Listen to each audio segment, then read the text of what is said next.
Support for Fieldwork is provided by Manitou Fund. Can anyone sing the theme song? Sing the theme song. Hum it? If I can. I don't think Not so. right now, I can't. We need. I feel like we gotta get it We need that on Spotify. It should be our ringtones. There, I got the beginning. Or something like that, maybe? Boom. Somebody's got to hum, the other one's got to do the harmonica.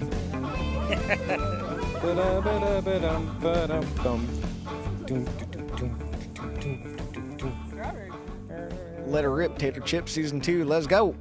Hey everyone, I'm Zach Johnson, I'm Mitchell Hora. and this is Fieldwork, the podcast by farmers for farmers. We're going to look at what's working, what's not working in sustainable agriculture. We made it to episode 1, season 2. And if you haven't heard episode 1 yet, stop what you're doing right now. No, Go back. season 1. If you haven't heard season 1. Oh, my bad. Whatever it is. Go back, listen to the whole thing 2-3 times over. Go back to season 1. Do the whole deal. Now we're at season 2. Do it in order. Jeez, follow the rules.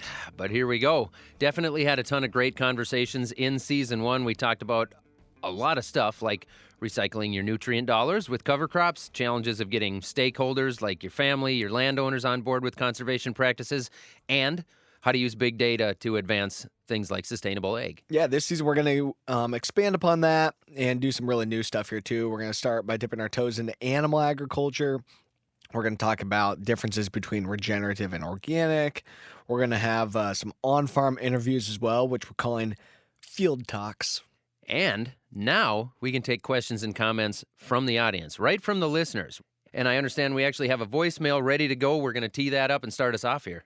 My name is Carol Boschka. I live in Minneapolis, and my sisters and I are co-owners of our family farm in Northeast Iowa.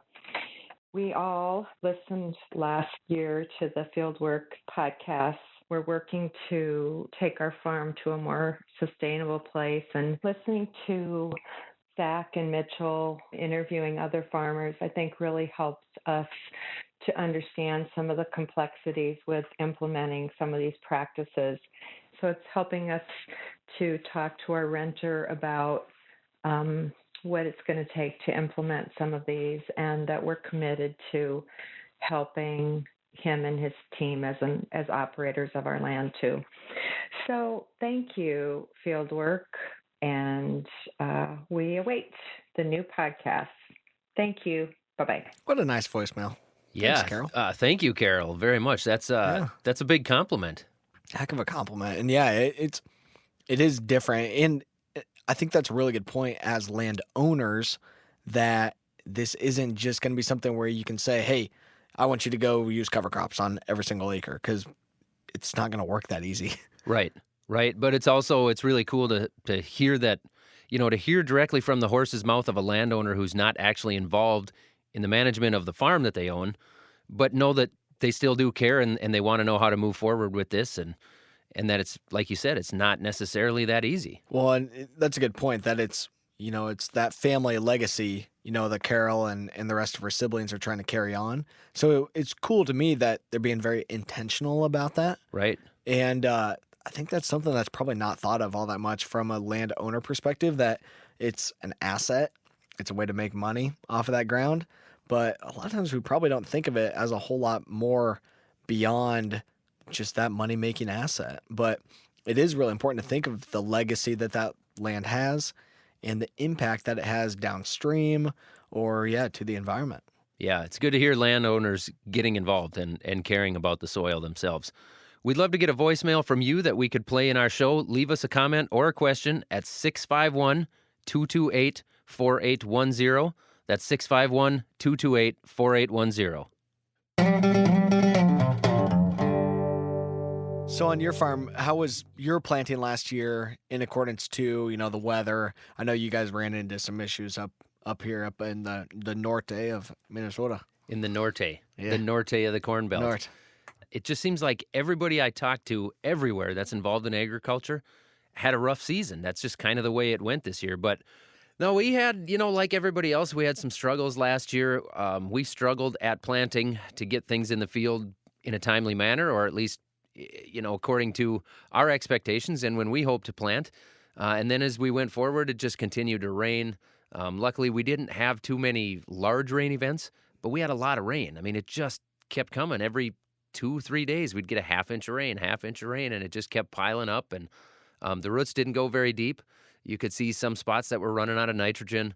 It was a difficult year to manage things. And then in the fall, once again, things were wet. We were up against the clock. The ground froze early. I mean, we literally just ran out of time to be able to till those fields. We don't have the manpower and the machinery. You know, if things shut down a little bit early like they did because it got so cold, we didn't have the time to finish off that tillage. And that's very common in our area. The corn came off. It got harvested, but there's a lot of untilled fields, which is very rare for our area. Zach was too busy making podcasts versus being out in this. Yeah, I was too busy podcasting and carrying a camera around, so we didn't get those fields tilled. But, priorities. Yeah, priorities. Yeah, you gotta social give media the comes viewers what they first. want. Yeah, social That's media. right. Yeah. Gosh. No, we Hey, had... congrats on that too. Are you at 400,000 now? Yes. 400,000 subs? Yes. That is nuts. It's... When we first met, you were just a measly less than 300,000. So just a I see measly the little correlation. It's got to be all for me. weasel. It came from Mitchell. Yeah. Not. That's how it happened. What's your approach there in terms of using that as a potential learning opportunity to reduce some fall tillage?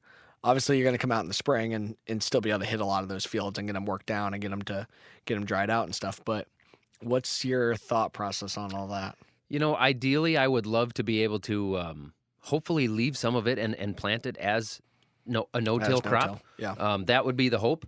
What I'm a little bit concerned about is, we had the same opportunity last year with 50 to 100 acres that we had that was not tilled. Yeah. And the problem we saw with it is that with that mat of corn stalks on top, it never dried out. We actually, we hate to do it, but we burned it because Right. we couldn't get in there and till it. We couldn't get in there and plant it. We burned it, and then we had to wait 3 or 4 days for it to dry off before we could get in and till it and get it planted because it stayed so wet without that sunshine getting on it. And it was cold, checking the temperature of it was cold. Every year is different. Hopefully it works out better this year and we can get some no-till trials out there, and maybe it'll go okay and we can leave that piece again because ideally I'd love to be able to get some acreage in that no-till rotation and actually see this 3, 4, 5, 10-year benefit from it that guys see happens when that soil gets, the aggregate's built up the way that the structure's supposed to be. And I think that's totally the key right there is that, yeah, there is that transition period. That's the whole point, of the talk and everything is like in year one, yeah, you have a lot of that residue that's sitting out there and it is definitely keeping that soil colder. It's keeping it insulated because that water can't get up and evaporate off. And it's hard to get into the system. It can take a little bit of time and you've got to have a planter set up or a drill set up to be able to no-till soybeans into that. Soybeans don't necessarily like cold, wet soils. That's when they get disease. Yep. So there's a lot of risk to that, but good to be able to, see what Mother Nature does for us here this spring. And yeah, if an opportunity is there to be able to try some of it. And obviously there'll be a lot of other farmers that are in the same type of situation too, we're kind of forced into doing a little bit of it based on if the weather is fit to plant, we're going to plant. Right. If the Right. weather is not getting fit at all, then yeah, you got to go to plan B. We got to get that dried out and get some black soil up on top of the surface. Yeah, it'll be interesting going forward because, like you said, so many farmers have those acres that are still standing untilled, at least compared to what the acres normally are. 100%. Yeah, and for me, I boil it back to, and I know we've talked about it before in terms of utilizing that living root to pull some of the moisture out. But if you can't get the roots established in the fall too, you don't have the living root there to be able to help you to actually get that piece of the soil to dry out, utilizing the transpiration through that cover crop style of plant. Yep. A lot of different variables, a lot of different stuff that goes into making the decisions and the management styles that we adapt on our farms. Geographically, you and I are quite a bit different, quite a Very, ways very different where you are. Well, and yeah, completely different kind of situations. We ended up being okay for the year. It wasn't record breaking by any means, but we did pretty well. And actually especially on our soybean acres where we let our cover crop get really big, that's where we did have really good weed control. And that was actually one of my dad's takeaways for the year was he didn't originally he didn't think that cover crop was going to help us with weed control until this year. So that's kind of a cool little takeaway that he learned, and he keeps kind of bringing that up, that it kind of made a believer out of him this year. Well, before we go any further, I think it's time to take a quick break. For sure. All right, everyone, stay tuned. We'll be right back.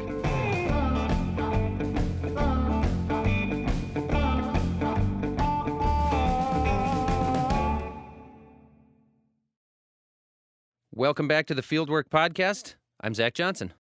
Mitchell, I know you are a big experimenter. We're doing a lot of different experiments. You I got think this anything year- cool going on this year? I think in 2019 we had like I want to say around 150 different kind of trial areas going on our farm.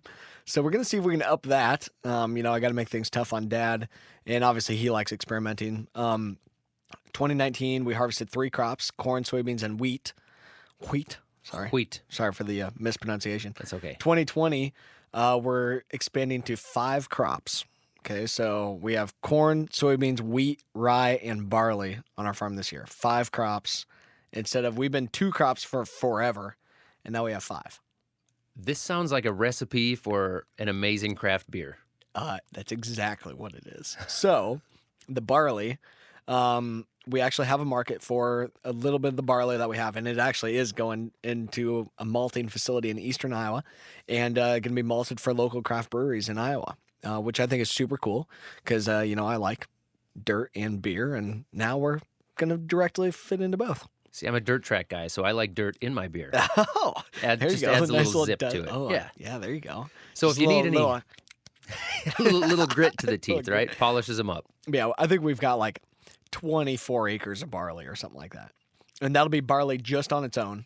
And then we don't fully know yet what we're going to do after the barley, if we'll try to plant soybeans after it in like a double crop situation. Because you will harvest that early. We'll harvest it probably like end of June, 1st of July. We don't know. We've never raised barley before. We don't know Sure, what we're doing. sure. And we planted it in the fall as a cover crop. So it's like 2 inches tall right now. Gotcha. Yeah. So I planted barley as a cover crop one time Mm. and got nothing out of it. Yeah. If I walked around on the 40 acres of barley that the airplane flew on right before leaf drop and soybeans, I think we spread, what would a common spread be? 30 pounds, 35? Probably something like that. And I would say I found 6 or 8 plants out there. Yeah, and they were 1.5 inches tall. So very ineffective. And that was after harvest. You were out there looking around, or that was in the spring? That we actually flew it on in late In the August, fall, so yeah. before the soybeans dropped their leaves. Yep. And then we didn't incorporate it at all. Correct. But we had like perfect conditions. We had plenty of rain, had some cool conditions. The leaves dropped right on top of the seeds. Yep. I think all we did was feed the mice. Well, that's nice of you. That was, yes, I'm quite the philanthropist. So my understanding with barley is, even where I'm at in southeast Iowa, we're kind of worried about it being able to overwinter and not get frozen off. It's not quite as tough as cereal rye. Yep. And I think, especially to start off, we're having really good luck planting those grasses, the wheat, the rye especially, ahead of soybeans.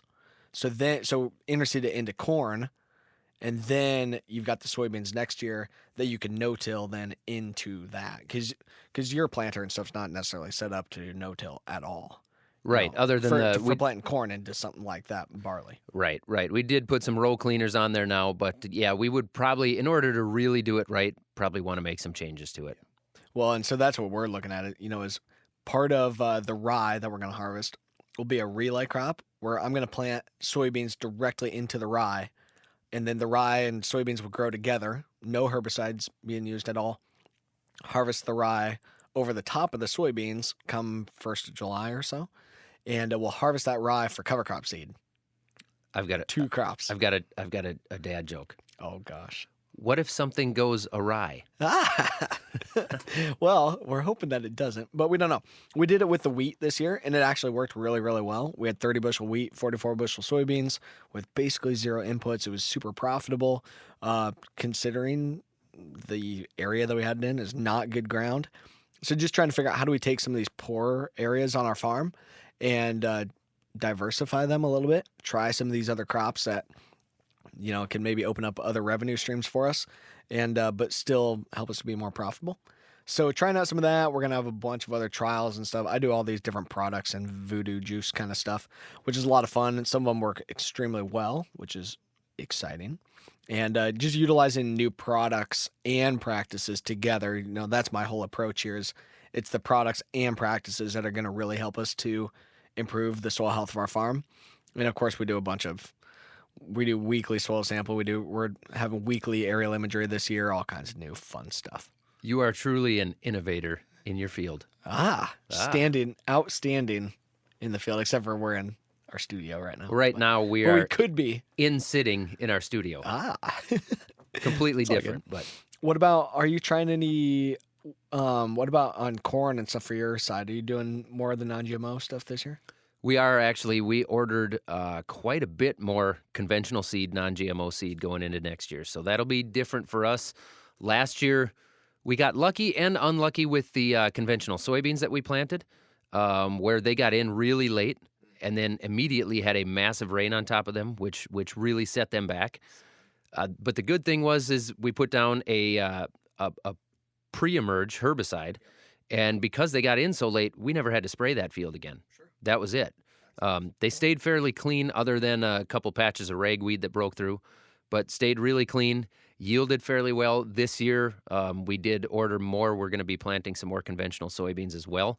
And so we'll see how the standard herbicide program works there for them. The herbicide program switching from the GMO soybeans to the conventional, really, you kind of just cut out the Roundup, right? Yeah, basically. Yeah. Or the in-season kind of stuff. That's where it changes it, is when you have that crop up and growing, that's Correct. when you're limited. Yeah, and you really just kind of got to lean on some of the older chemistry to make it work. Yeah. Yeah, I want to try some of that too. Have talked with Dad a little bit on, hey, let's try some non-GMO seed. Let's try to figure out, can we get some other stuff going besides Roundup? It's still super effective. It's super cost effective. We have tried some other things, but we want to keep expanding on that. And where we're really changing our herbicide program too is on our 60-inch row corn. Yep. 60-inch row corn with interseeded cover crops into that. And because I've got this diverse mix of plants trying to grow out there, you've really got to dial in the herbicide program with that kind of situation. So we're dealing with the same thing. Yeah. It's interesting. There's a lot of conversation we can have here, but Annie's telling us now that we're talking too much. Thanks to everybody who helps make fieldwork possible throughout all of our new season here of season 2. Annie Baxter, Amy Scotchless-Cole, Claire Jones, Noah Boston, Kristen Schmidt, Eric Romani, and Lauren Humpert. Our theme song is written and performed by Johnny Vince Evans with help from Corey Schreppel. Yeah, we don't necessarily hum it and sing it every single time. Not every single time, but maybe some. We could. I mean, I do go to bed and wake up humming and singing the field work. Well, of course. Tune, the ditty. The ditty. The little ditty. Little ditty. Our the website. Jack and Diane one? The what? The Jack and Diane little ditty or what? No, this would be the Johnny and Corey little ditty. Our website is fieldworktalk.org, and we are at Fieldwork Talk on everything else. YouTube, Twitter, Facebook, Instagram. Check them out. All those kind of things. If you like the show, it'd be awesome if you would write us a review and give us some stars and stuff, And we'd love to get a voicemail from you so we can play you on our show here too. Leave us a comment or a question at 651-228-4810. That's 651-228-4810. And we'll catch you guys on Season 2 of the Fieldwork Podcast.